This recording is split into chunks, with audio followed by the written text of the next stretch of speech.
Okay, different mutual funds, hybrid, equity, debt. See, okay, equity mutual funds is what? Like what we saw now, equity mutual fund. Most of the fund is going only for equity. Debt mutual fund is what? 95% of the fund will be put only on debt. Debts is what? Bonds. Okay, bonds or corporate bonds are there, right? Different bonds are there. Okay, so they'll be putting 95%, 99% of money will be going for debt fund. Hybrid is good amount of money will be put, 60% will be put on equity, 40% will be put on debt. Managing the risk, returns will be coming down.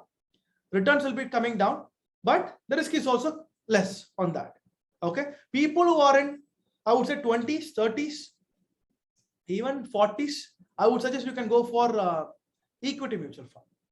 Okay, maybe 45 plus and so on, you can start thinking about the debt mutual fund as well. Okay, because you should not be going for huge risk, right? You have to actually balance your risk. 45 plus and so on, you can go for debt mutual fund or hybrid. Go for hybrid. 50 plus, okay, go for like more towards debt, less towards equity.